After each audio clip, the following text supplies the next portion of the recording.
ਉੱਥੇ ਵੀ ਮਹਾਂਪੁਰਸ਼ ਕਥਾ ਕਰਨ ਜਾਂਦੇ, ਪਾਤਸ਼ਾਹ ਦੀ ਕਥਾ ਕਰਿਆ ਕਰਦੇ, ਹੋਰ ਗ੍ਰੰਥਾਂ ਦੀ ਕਥਾ ਕਰਿਆ ਕਰਦੇ। ਅੱਜ ਦੇ ਗਿਆਨੀਆਂ ਵਾਂਗ ਨਹੀਂ ਕਥਾ ਵਾਚਕਾਂ ਵਾਂਗ ਨਹੀਂ ਵੇ ਜਾ ਕੇ ਸਟੇਜ ਤੇ ਬਹਿ ਜਾਣਾ ਤੇ ਇੱਧਰ ਦੀਆਂ ਚੁਗਲੀਆਂ ਦੋ ਗੱਲਾਂ, ਇੱਧਰ ਦੀਆਂ ਬੀਬੀਆਂ ਐ ਕਰਦੀਆਂ, ਬੰਦੇ ਐ ਕਰਦੇ ਆ, ਸਰਕਾਰਾਂ ਐ ਕਰਦੀਆਂ ਤੇ ਜਿੱਦਾਂ ਗੱਲਾਂ ਗੁੱਲਾਂ ਕਰਕੇ ਤੇ ਆਪਣਾ ਟਾਈਮ ਲਗਾ ਕੇ ਦੋ ਸੁਣਾ ਦੇਣੀਆਂ ਸਾਖੀਆਂ ਤੇ ਗਾਂਹ ਜਾਣਾ। ਇਦਾਂ ਦੇ ਗਿਆਨੀ ਨਹੀਂ। पूर्ण कमाई वाले महापुरुष, बंदगी वाले महापुरुष, वो साध संगत जी अपना जता ले के जो रुके दे में गए ना ਉੱਥੇ ਉਹਨਾਂ ਨੂੰ ਖੜਾਣਾ ਬਾਰੇ ਦੇ ਪੈਰੈਂਟਸ ਵੀ ਉਹਦੇ ਨਾਲ ਮੈਂ ਚਲਾਵਾਂ ਲਾਈਵ 7 ਦਿਨ ਕਥਾ ਕਰਨ ਦੇ ਬਾਅਦ ਮੈਂ ਉੱਥੇ ਰੱਖ ਦੇਣਾ ਆਉਂਗਾ ਬਾਬਾ। ਇਸੇ ਰੋਡੇ ਨਗਰ ਦੇ ਮਹਾਪੁਰਸ਼ ਸਤਿਪੁਰਸ਼ ਬਾਬਾ ਜੋਗਿੰਦਰ ਸਿੰਘ ਜੀ ਜਿਹੜੇ ਸੰਤਾਂ ਦੇ ਪਿਤਾ ਜੀ ਸਨ ਤੇ ਮਾਤਾ ਨਿਹਾਲ ਕੌਰ, ਸਾਧ ਸੰਗਤ ਜੀ ਸੰਤਾਂ ਦੇ ਮਾਤਾ ਪਿਤਾ ਦਾ ਨਾਮ ਬਾਬਾ ਜੋਗਿੰਦਰ ਸਿੰਘ ਤੇ ਮਾਤਾ ਨਿਹਾਲ ਕੌਰ, ਜਿਨ੍ਹਾਂ ਦੀ ਕੁੱਖ ਨੂੰ ਅਕਾਲ ਪੁਰਖ ਨੇ ਸਾਧ ਸੰਗਤ ਜੀ ਬਿਆੰਤੀ ਭਾਗ ਲਾਏ। ਮੇਰੇ ਖਿਆਲ ਨਾਲ ਐਸੀ ਮਾਂ ਕੋਈ ਵਿਰਲੀ ਹੋਈ ਹੋਣੀ ਹੈ ਵੀ ਜਿਹਨੇ ਐਡੇ ਸਤਿਪੁਰਸ਼ ਨੂੰ ਜਨਮ ਦਿੱਤਾ ਵੀ ਜਿਹੜੇ ਮਹਾਂਪੁਰਸ਼ ਦਾ ਨਾਮ ਸੁਣ ਕੇ ਸਾਧ ਸੰਗਤ ਜੀ ਬੈਠੇ ਪੰਜਾਬ ਵਿੱਚ ਹੁੰਦੇ ਆ, ਬੈਠੇ ਅੰਮ੍ਰਿਤਸਰ ਹੁੰਦੇ ਆ ਤੇ ਸਾਧ ਸੰਗਤ ਜੀ ਦਿੱਲੀ ਤੱਕ ਜਿਹੜੀਆਂ ਸਰਕਾਰਾਂ ਥਰ ਕੰਬਦੀਆਂ ਨਾਂ ਸੁਣ ਕੇ ਇਹੋ ਜਿਹੇ ਮਹਾਂਪੁਰਸ਼ ਨੂੰ ਉਸ ਮਾਤਾ ਨੇ ਜਨਮ ਦਿੱਤਾ। ਇੱਕ ਵਿਦਵਾਨ ਦਾ ਕਥਨ ਹੈ, ਮੈਂ ਪਹਿਲਾਂ ਵੀ ਸੁਣਾਉਣਾ ਹੁੰਨਾ।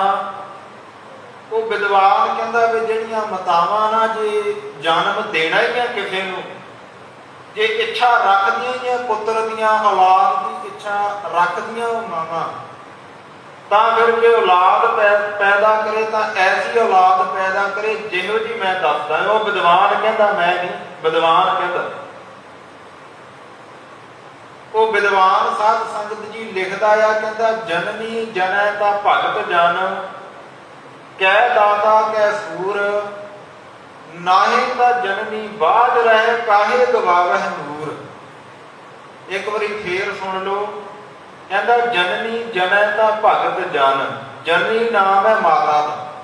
ਕਹਿੰਦਾ ਜਿਹੜੀ ਮਾਤਾ ਹੈ ਨਾ, ਮਾਤਾ ਉਹ ਐਸੇ ਬੱਚੇ ਨੂੰ ਜਨਮ ਦੇਵੇ ਵੀ ਜਾਂ ਤਾਂ ਉਹ ਬੱਚਾ ਭਗਤ ਹੋਵੇ, ਕਿਹੋ ਜਿਹੇ ਬੱਚੇ ਨੂੰ ਜਨਮ ਦੇਵੇ ਵੀ ਜਾਂ ਤਾਂ ਬੱਚਾ ਭਗਤ ਹੋਵੇ, ਭਗਤੀ ਬੰਦਗੀ ਕਰਨ ਵਾਲਾ ਹੋਵੇ, ਪਰਮੇਸ਼ਰ ਦੀ ਅਤੁੱਟ ਕਮਾਈ ਕਰਦਾ ਹੋਵੇ, ਅਤੁੱਟ ਨਾਮ ਜਪਦਾ ਹੋਵੇ, ਟੋਟੇ ਤੋਂ ਰਹਿਤ ਸਦਾ ਹੀ ਦਿਨ ਰਾਤ ਹੀ ਨਾਮ ਜਪਦਾ ਰਹੇ, ਐਸਾ ਭਗਤ ਵੀ ਸਾਹ ਸਾਹ ਦੇ ਨਾਲ ਭਗਤੀ ਬੰਦਗੀ ਕਰੇ। ਜਾਂ ਤਾਂ ਕਹਿੰਦਾ ਐਸੇ ਬੱਚੇ ਨੂੰ, ਐਸੇ ਭਗਤ ਨੂੰ ਜਨਮ ਦੇਵੇ ਜਿਹੜੀ ਮਾਤਾ ਹੈ ਜੇ ਜਨਮ ਦੇਣ ਦੀ ਇੱਛਾ ਰੱਖਦੀ ਹੈ, ਜੇ ਗਰਭ ਨੂੰ ਧਾਰਨ ਕਰਨ ਦੀ ਇੱਛਾ ਰੱਖਦੀ ਹੈ, ਜੇ ਸੰਸਾਰ ਦੇ ਵਿੱਚ ਆਪਣੀ ਵਡਿਆਈ ਚਾਹੁੰਦੀ ਹੈ, ਫਿਰ ਭਗਤ ਨੂੰ ਜਨਮ ਦੇਵੇ।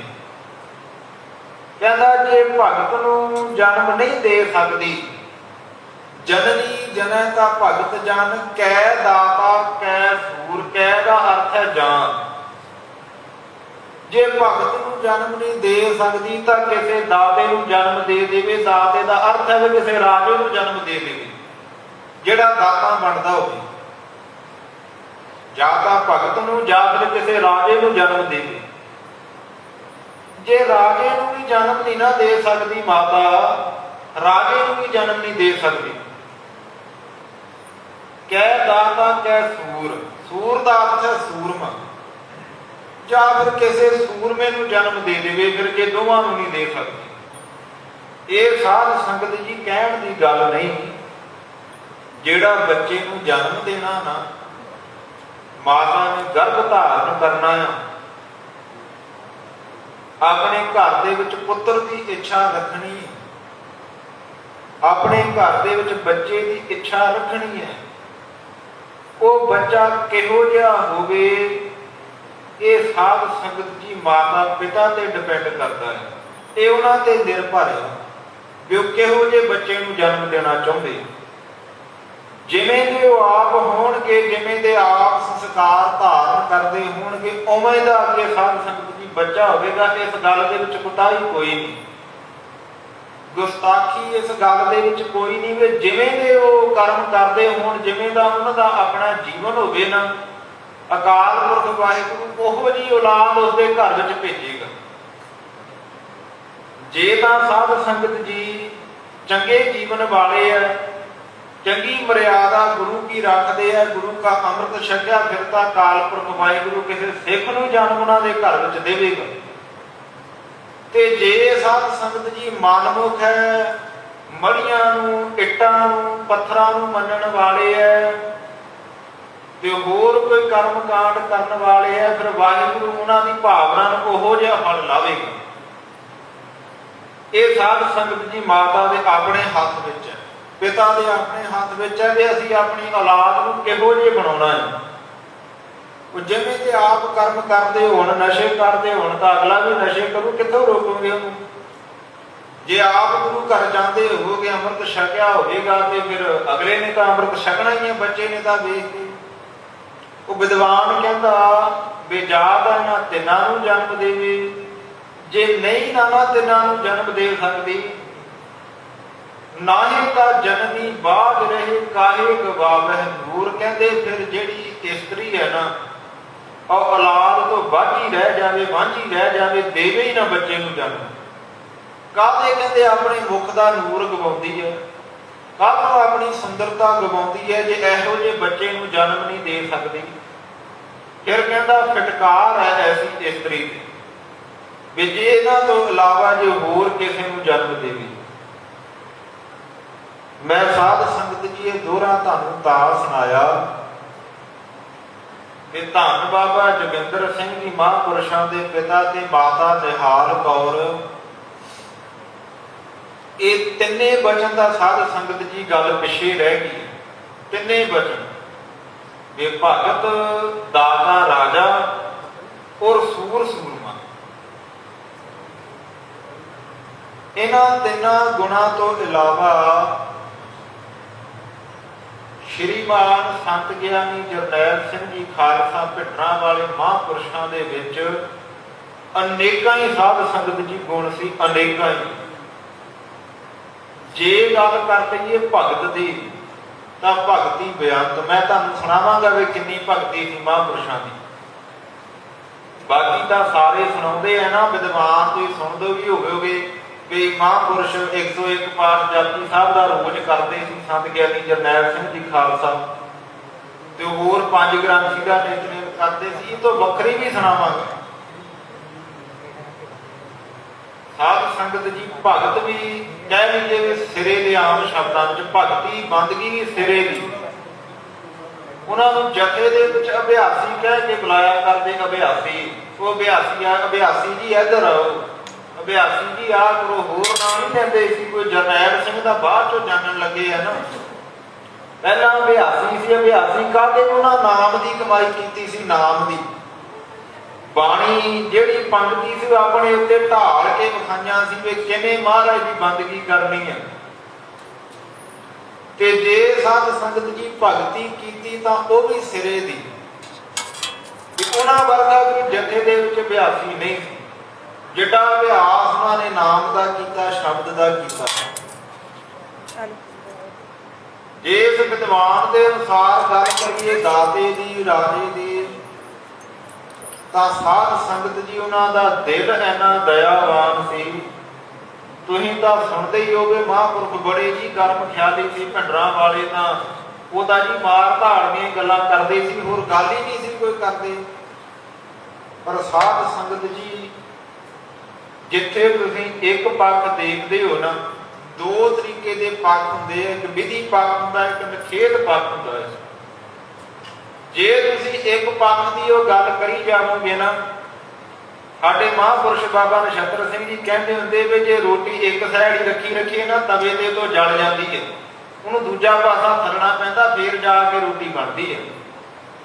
ਜੇ ਇੱਕ ਪਾਸੇ ਦੀ ਉਹ ਗੱਲਾਂ ਕਰੀ ਚੱਲੀਏ ਤੇ ਸੁਣੀ ਚੱਲੀਏ, ਤਾਂ ਮਨ ਨੇ ਤਾਂ ਵਿਰੋਧਾਂ ਦੀਆਂ ਗੱਲਾਂ ਧਾਰਨ ਕਰਨੀਆਂ ਹੀ ਆ।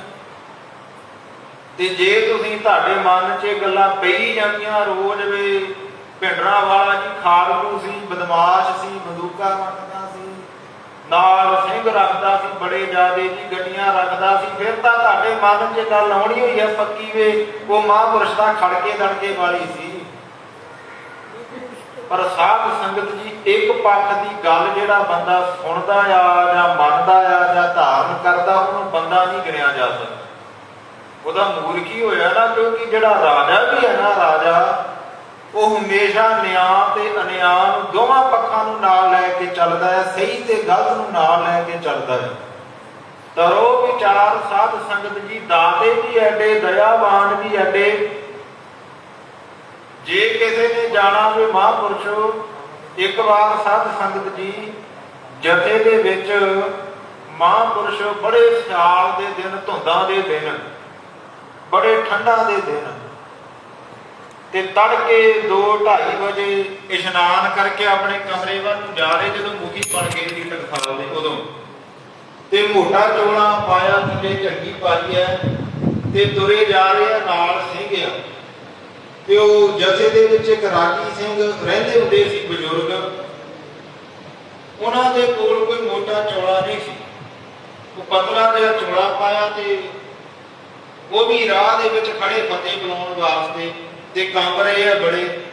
ਮਹਾਂਪੁਰਸ਼ ਲੰਘੇ ਜਾਂਦੇ ਤੇ ਰਾਗੀ ਜੀ ਨੇ ਫਤਿਹ ਬੁਲਾਈ, ਕਹਿੰਦੇ ਮਹਾਂਪੁਰਸ਼ੋ ਵਾਹਿਗੁਰੂ ਜੀ ਕਾ ਖਾਲਸਾ ਵਾਹਿਗੁਰੂ ਜੀ ਕੀ ਫਤਿਹ। ਮਹਾਂਪੁਰਸ਼ਾਂ ਸਾਧ ਸੰਗਤ ਜੀ ਅੱਗੇ ਫਤਿਹ ਦਾ ਜਵਾਬ ਦੇ ਕੇ ਕਹਿੰਦੇ ਕਿਵੇਂ ਰਾਗੀ ਜੀ, ਚੜ੍ਹਦੀ ਕਲਾ ਠੀਕ ਠਾਕ ਹੈ? ਕਹਿੰਦੇ ਮਹਾਂਪੁਰਸ਼ੋ ਬਾਕੀ ਤਾਂ ਚੜ੍ਹਦੀ ਕਲਾ, ਪਰ ਕੋਈ ਚੋਲਾ ਨਹੀਂ ਹੈ ਕੋਲ, ਮੋਟਾ, ਠੰਡ ਬੜੀ ਆ ਗਈ ਹੈ, ਧੁੰਦ ਬੜੀ ਪੈਂਦੀ ਹੈ।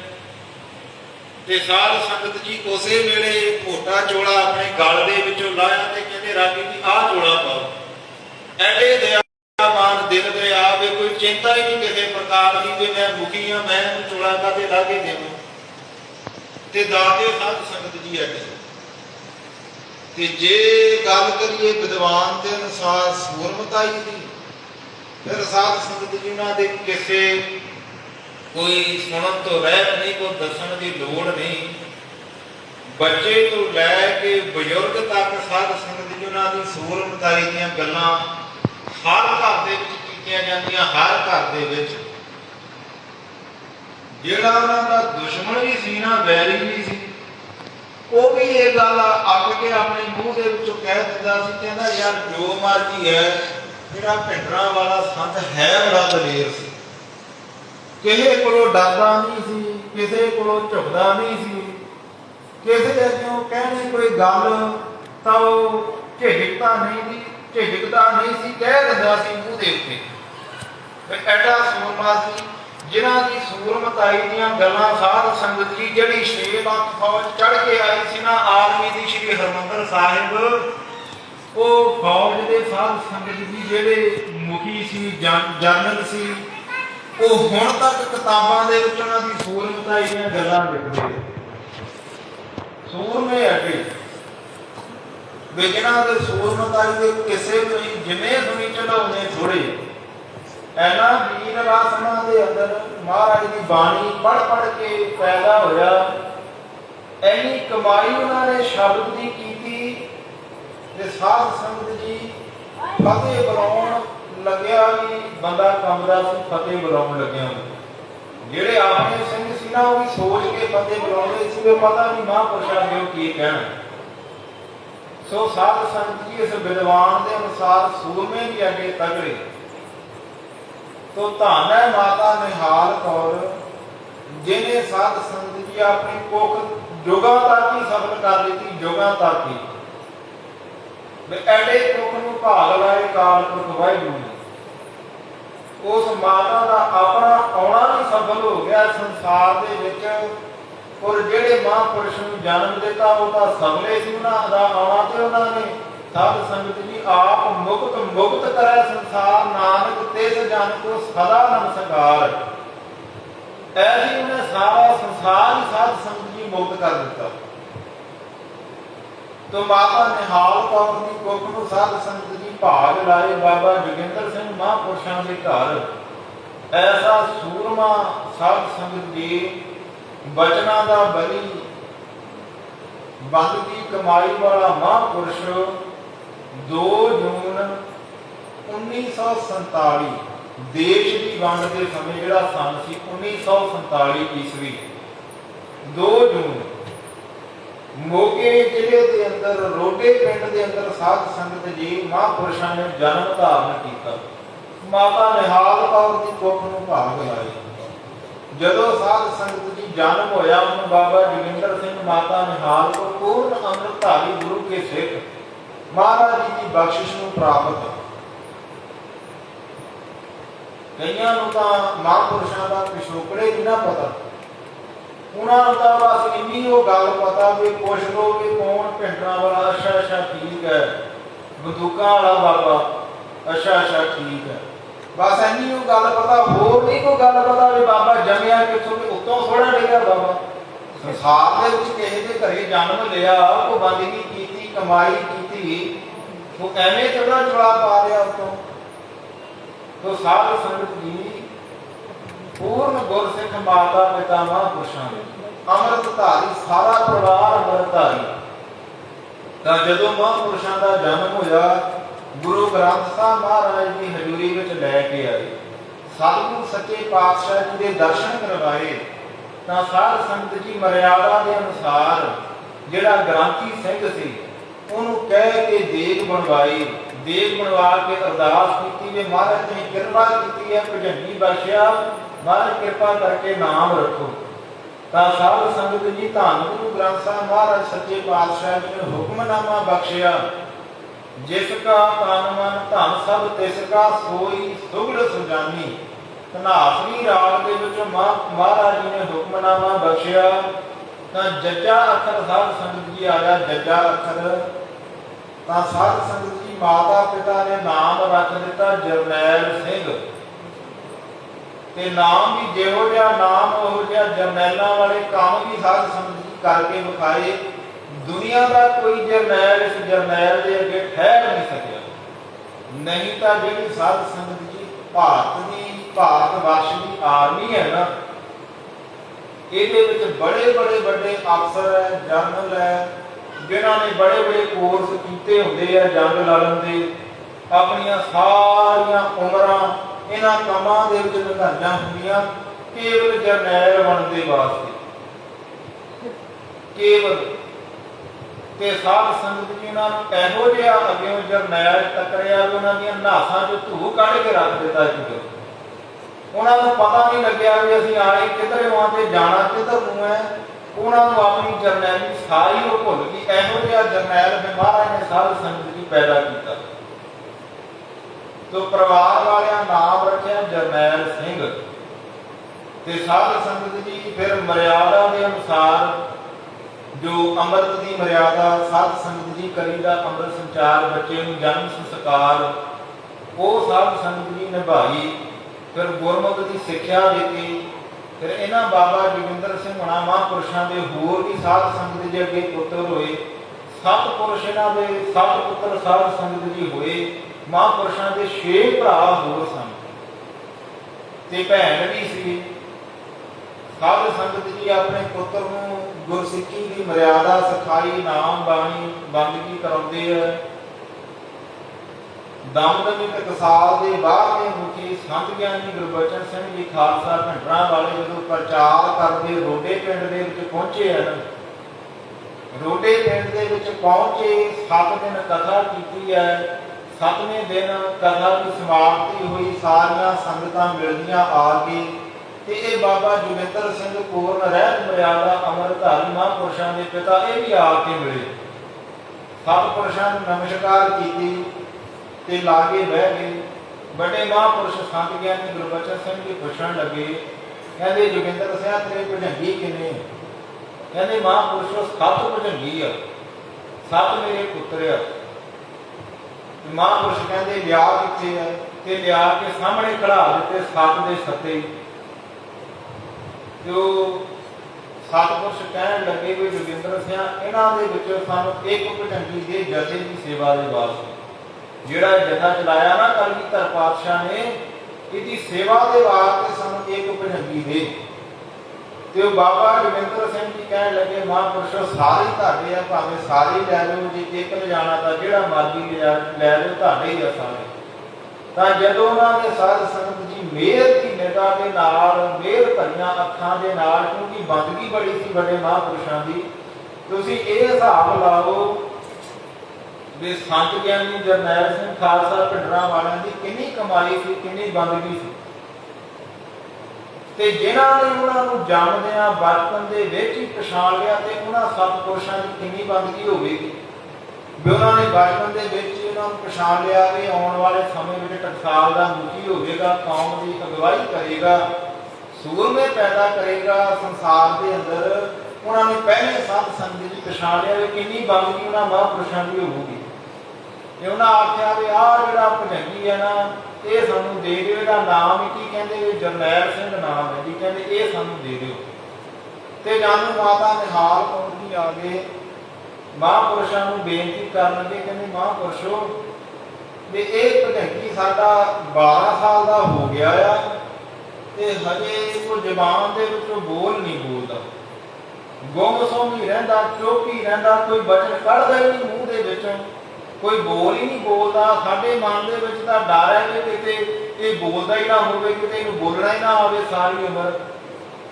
ਤਾਂ ਅੱਗੇ ਉਹ ਸੰਤ ਗਿਆਨੀ ਗੁਰਬਚਨ ਸਿੰਘ ਜੀ ਖਾਲਸਾ ਪਿੰਡਰਾਂ ਵਾਲਿਆਂ ਪਤਾ ਕੀ ਬਚਨ ਕੇ, ਬੜੇ ਧਿਆਨ ਨਾਲ ਸੁਣਨ ਵਾਲੇ ਬਚਨ, ਕਹਿੰਦੇ ਮਾਤਾ ਤੂੰ ਕਹਿੰਦੀ ਇਹ ਮੇਰਾ ਪੁੱਤਰ ਬੋਲਦਾ ਨਹੀਂ, ਤੂੰ ਥੋੜਾ ਸਮਾਂ ਖੜ ਲੈ, ਜਦੋਂ ਇਹ ਤੇਰਾ ਪੁੱਤਰ ਬੋਲਿਆ ਕਰੂਗਾ ਨਾ ਸਟੇਜ ਤੋਂ ਖੜ ਕੇ, ਤਾਂ ਸਾਰੀ ਦੁਨੀਆ ਦੀ ਬੋਲਦੀ ਬੰਦ ਹੋ ਜਾਇਆ ਕਰੀ, ਕਿਸੇ ਨੂੰ ਇਹਦੇ ਅੱਗੇ ਬੋਲਣਾ ਨਹੀਂ ਆਵੇਗਾ, ਕਿਸੇ ਨੂੰ ਇਹਦੇ ਅੱਗੇ ਜਵਾਬ ਦੇਣਾ ਨਹੀਂ ਆਵੇਗਾ, ਇਸ ਹਿਸਾਬ ਦੇ ਨਾਲ, ਇਸ ਤਰੀਕੇ ਦੇ ਨਾਲ ਇਹ ਬੋਲਿਆ ਕਰੇਗਾ।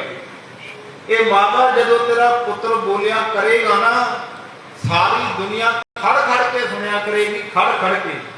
ਤੇ ਹੋਈ ਵੀ ਸਾਧ ਸੰਗਤ ਜੀ ਇਵੇਂ ਹੀ, ਜਦੋਂ ਮਹਾਂਪੁਰਸ਼ ਮੰਜੀ ਹਾਲ ਸਟੇਜ ਤੋਂ ਬੋਲਿਆ ਕਰਦੇ ਨਾ, ਗੁਰਦੁਆਰਾ ਮੰਜੀ ਹਾਲ ਤੋਂ, ਅੰਮ੍ਰਿਤਸਰ ਸਾਹਿਬ ਤੋਂ, ਤਾਂ ਜਿਹੜੇ ਸਾਧ ਸੰਗਤ ਜੀ CID ਕਰਨ ਵਾਲੇ ਆਫੀਸਰ ਸੀ ਨਾ, ਉਹ ਵੀ ਉੱਥੇ ਹੀ ਬਹਿ ਜਾਂਦੇ ਸੀ, ਕਹਿੰਦੇ ਆਪਾਂ ਹੁਣ ਨੌਕਰੀ ਛੱਡ ਦੇਣੀ ਹੈ, ਸਾਧ ਦੇ ਕੋਲ ਹੀ ਚੋਲਾ ਪਾ ਕੇ ਅੰਮ੍ਰਿਤ ਛਕ ਲੈਣਾ, ਇਸ ਹਿਸਾਬ ਦੇ ਨਾਲ ਬੋਲਿਆ ਕਰਦੇ। ਕਿਉਂਕਿ ਜਿਹੜਾ ਸਾਧ ਸੰਗਤ ਜੀ ਸਾਧੂ ਹੁੰਦਾ ਨਾ, ਜਿਹਦੀ ਕਿਸੇ ਮਹਾਂਪੁਰਸ਼ ਦੀ ਕਮਾਈ ਹੋਵੇ, ਜਦੋਂ ਮਹਾਂਪੁਰਸ਼ ਸਾਧ ਸੰਗਤ ਜੀ ਬੋਲਦਾ ਆ, ਵੀ ਆਮ ਬੰਦਿਆਂ ਦੀਆਂ ਬੋਲਦੀਆਂ ਬੰਦ ਹੋ ਜਾਂਦੀਆਂ। ਇਹ ਗੁਰਬਾਣੀ ਕਹਿੰਦੀ ਹੈ, ਮੈਂ ਨਹੀਂ ਕਹਿਣਾ। ਮਹਾਰਾਜ ਸੱਚੇ ਪਾਤਸ਼ਾਹ ਜੀ ਦੀ ਗੁਰਬਾਣੀ ਕਹਿੰਦੀ ਹੈ ਵੀ ਸਾਧ ਦਾ ਬੋਲਿਆ ਜਿਹੜਾ ਕਦੇ ਬਿਰਥਾ ਨਹੀਂ ਜਾਂਦਾ, ਭਾਵੇਂ ਜੋ ਮਰਜ਼ੀ ਬੋਲ ਦੇਵੇ। ਕਹਿੰਦੇ ਮਾਤਾ ਤੇਰਾ ਪੁੱਤਰ ਜਦੋਂ ਬੋਲਿਆ ਕਰੂਗਾ ਨਾ, ਸਾਰੀ ਦੁਨੀਆ ਖੜ ਖੜ ਕੇ ਸੁਣਿਆ ਕਰੇਗੀ। ਉਹ ਮਹਾਂਪੁਰਸ਼ ਸਾਧ ਸੰਗਤ ਜੀ ਭਾਵੇਂ ਉਹਨਾਂ ਨੂੰ ਸਾਧ ਸੰਗਤ ਜੀ 34 ਸਾਲ 36 ਸਾਲ ਬਤੀਤ ਹੋ ਗਏ, ਕਦੋਂ ਦਾ 1984 ਲੰਘਿਆ ਹੋਇਆ, ਤੇ ਉਹ ਹਰੇ ਫੋਨਾਂ ਦੇ ਵਿੱਚ ਮਹਾਂਪੁਰਸ਼ ਬੋਲਦਾ ਤੇ ਵੈਰੀ ਥਰ-ਥਰ ਕੰਬਦੇ ਆ, ਥਰ-ਥਰ। ਇਹੀ ਜੀ ਬੋਲਦੀ ਸਾਧ ਸੰਗਤ ਜੀ ਉਹ ਸਤਿਪੁਰਸ਼ ਦੀ। ਤੇ ਇੰਨੇ ਬਚਨ ਕਹਿ ਕੇ ਸਾਧ ਸੰਗਤ ਜੀ ਮਹਾਂਪੁਰਸ਼ ਕਹਿਣ ਲੱਗੇ, ਬਾਬਾ ਜੋਗਿੰਦਰ ਸਿੰਘ ਜੀ ਇਸ ਭਜੰਗੀ ਨੂੰ ਤੁਸੀਂ ਸਾਡੇ ਜਥੇ ਵਾਸਤੇ, ਸੇਵਾ ਵਾਸਤੇ ਦੇ ਦਿਓ। ਕਹਿੰਦੇ ਸਤਿਵਚਨ ਜੀ। ਸਾਧ ਸੰਗਤ ਜੀ ਮਹਾਂਪੁਰਸ਼ ਫਿਰ ਚੰਡੀਗੜ੍ਹ ਜਿੱਥੇ ਨਾਭਾ ਸਾਹਿਬ ਆ, ਗੁਰੂ ਤੇਗ ਬਹਾਦਰ ਮਹਾਰਾਜ ਜੀ ਦਾ ਸਥਾਨ, ਉੱਥੇ ਜਥਾ ਲੈ ਕੇ ਪ੍ਰਚਾਰ ਕਰਦੇ ਸੀ। ਤਾਂ ਸਾਧ ਸੰਗਤ ਜੀ 1965 ਦੇ ਵਿੱਚ, 1965 ਈਸਵੀ ਦੇ ਵਿੱਚ ਬਾਬਾ ਜੋਗਿੰਦਰ ਸਿੰਘ ਜੀ ਆਪਣੇ ਭਜੰਗੀ ਨੂੰ ਨਾਲ ਲੈ ਕੇ ਬਾਬਾ ਜਰਨੈਲ ਸਿੰਘ ਜੀ ਨੂੰ, ਤਾਂ ਉੱਥੇ ਮਹਾਂਪੁਰਸ਼ਾਂ ਦੇ ਕੋਲ ਸਾਧ ਸੰਗਤ ਜੀ ਜਥੇ ਦੇ ਵਿੱਚ ਭਰਤੀ ਕਰਵਾਏ। ਜਿਹੜਾ ਟਕਸਾਲ ਦਾ ਜਥਾ ਚੱਲਦਾ ਸੀ ਨਾ, ਉੱਥੇ ਭਰਤੀ ਕਰਵਾਏ ਵੀ ਮਹਾਂਪੁਰਸ਼ਾ ਤੁਹਾਡਾ ਬਚਨ ਦੇ ਰੱਖ ਲਓ ਸਾਡੇ ਭਜੰਗੀ। ਤਾਂ ਸਾਧ ਸੰਗਤ ਜੀ ਵੱਡੇ ਮਹਾਂਪੁਰਸ਼ਾਂ ਸੰਤ ਗਿਆਨੀ ਗੁਰਬਚਨ ਸਿੰਘ ਜੀ ਨੇ ਬਾਬਾ ਜਰਨੈਲ ਸਿੰਘ ਜੀ ਨੂੰ ਕਿਹਾ ਕਿ ਤੁਹਾਨੂੰ ਅਸੀਂ ਆਪ ਸੰਥਿਆ ਕਰਵਾਉਣੀ। ਮੂਲ ਮੰਤਰ ਦੀ ਸੰਥਿਆ ਕਰਵਾਈ ਤੇ ਨਾਲੇ ਪੁੱਛਿਆ ਵੀ ਭਜੰਗੀਆ ਤੈਨੂੰ ਜਪਜੀ ਸਾਹਿਬ ਦੀ ਬਾਣੀ ਕੰਠ ਹੈ? ਤਾਂ ਬਾਬਾ ਜੀ ਨੇ ਆਖਿਆ ਵੀ ਹਾਂ ਮਹਾਰਾਜ ਜੀ ਕੰਠ ਹੈ। ਕਿਉਂਕਿ ਬਾਬਾ ਜੋਗਿੰਦਰ ਸਿੰਘ ਜੀ ਸਾਧ ਸੰਗਤ ਜੀ ਆਪ ਬਾਣੀ ਪੜ੍ਹਨ ਵਾਲੇ ਸੀ, ਕਿ ਜਪਜੀ ਸਾਹਿਬ ਦੀ ਬਾਣੀ ਤਾਂ ਚੌਥੀ ਕਲਾਸ ਦੇ ਵਿੱਚ ਹੀ ਉਹਨੂੰ ਤੋਂ ਪਹਿਲਾਂ ਹੀ ਸਾਧ ਸੰਗਤ ਜੀ ਕੰਠ ਕਰਵਾ ਦਿੱਤੀ ਸੀ। ਮਹਾਂਪੁਰਸ਼ ਇੱਕ ਦਿਨ ਸਕੂਲ ਤੋਂ ਆਏ ਆ, 4-5 ਕਲਾਸਾਂ ਪੜ੍ਹੇ ਹੀ ਸੰਤ ਗਿਆਨੀ ਜਰਨੈਲ ਸਿੰਘ ਨੇ, 5 ਕਲਾਸਾਂ ਦੁਨਿਆਵੀ 5 ਕਲਾਸਾਂ ਸਿਰਫ। ਤਾਂ ਚੌਥੀ ਕਲਾਸ ਚ ਪੜ੍ਹਦੇ ਹੀ ਜਦੋਂ ਘਰੇ ਆਏ ਨਾ ਮੁੜ ਕੇ, ਤਾਂ ਬਾਸਾ ਸੁੱਟ ਕੇ ਤੇ ਮੰਜੇ ਤੇ ਲੰਮੇ ਪੈ ਗਏ ਤੇ ਬਾਬਾ ਜੋਗਿੰਦਰ ਸਿੰਘ ਜੀ ਕਹਿਣ ਲੱਗੇ, ਪਿਤਾ ਜੀ ਕਹਿੰਦੇ ਭਜੰਗੀਆ ਤੂੰ ਸਕੂਲ ਤੋਂ ਆ ਕੇ ਲੰਮਾ ਪੈ ਜਾਂਦਾ, ਚੱਲ ਉੱਠ ਕੇ ਮੈਨੂੰ ਜਪਜੀ ਸਾਹਿਬ ਦੀ ਬਾਣੀ ਸੁਣਾ, ਇੱਕ ਪਾਠ ਸੁਣਾ ਜਪਜੀ ਸਾਹਿਬ। ਤਾਂ ਸਾਧ ਸੰਗਤ ਜੀ ਇੱਕ ਪਾਠ